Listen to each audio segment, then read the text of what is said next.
Salut tout le monde, c'est In. Aujourd'hui, on se retrouve pour une nouvelle vidéo sur Black Clover dans laquelle on va essayer de prédire les prochains chapitres, notamment le 333. Ainsi, dans le chapitre 332, après la déclaration d'Asta à Lily, Lucius a fait son apparition en félicitant Asta d'être arrivé aussi loin, mais que malheureusement pour lui, il a atteint sa destination finale et qu'il n'ira pas plus loin. Autrement dit que la mascarade est terminée. Mais de quelle mascarade me direz-vous? Déjà, commençons par Lily. Enfin, je devrais plutôt dire Lilith, puisqu'en réalité l'autre n'est que le fruit de la magie d'Adramelech, mais bon, restez encore dans l'illusion, on verra ça plus en détail dans une prochaine vidéo. Bon, si vous avez regardé le 5 fois sur Asta et Libé, vous savez déjà que Lily était de mèche avec Lucius, notamment grâce à l'Ending 12 et au bandeau qu'elle a donné à Asta, qui, comme je le rappelle, n'en est pas vraiment un, puisqu'il s'agit d'un catalyseur dont l'apparence a été modifiée au préalable par Lucius et qui a permis à Asta d'évoluer et d'atteindre la puissance nécessaire pour venir à bout de Lucifero. Du coup, lorsque Lucius le révélera, j'imagine qu'Asta aura un flashback du moment où Lily lui a offert et comprendra alors l'origine de son bandeau. Pour le coup, ça va lui faire très mal et il risque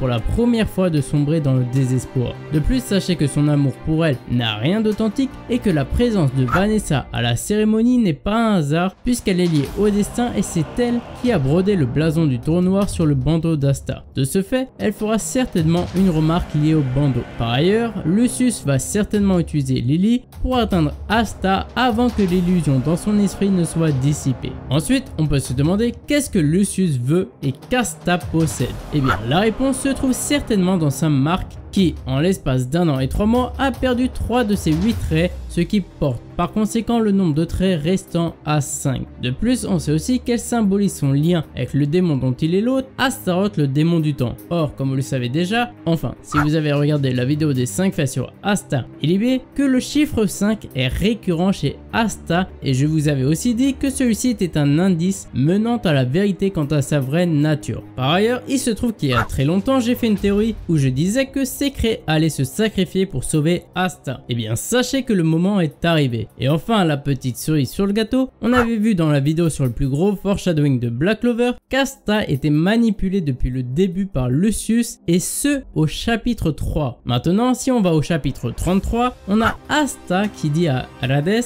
qu'il veut devenir empereur mage et prouver que même quelqu'un sans magie peut devenir le plus fort. Alors ça peut paraître anodin dit comme ça mais c'est loin d'être le cas car d'une part ces mots sonnent creux lorsqu'on sait que sans Lucius, Asta n'aurait pas pu l'envisager et d'autre part que le pouvoir de l'Hadès est celui de ramener les morts à la vie et ça fait bien évidemment écho à l'un des secrets d'Asta que nous verrons très prochainement. Bref. Du coup, vous l'aurez compris, c'est lors du chapitre 333 que Lucius annoncera à Asta la triste vérité qu'il a été manipulé depuis le début et que tout ceci n'était qu'une mascarade orchestrée par lui. Sans compter le fait que le chiffre 333 est la moitié de 666, autrement dit le chiffre du diable. Dès lors, il n'y a plus aucun doute quant à la vraie nature d'Asta, celle d'un demi-démon. Voilà, la vidéo est terminée, j'espère qu'elle vous a plu. Dites-moi ce que vous en avez pensé en commentaire. Et n'hésitez pas à rejoindre le serveur Discord si vous aimez discuter de Black Clover. Sur ce, nous on se retrouve très vite pour une prochaine vidéo de Black Clover.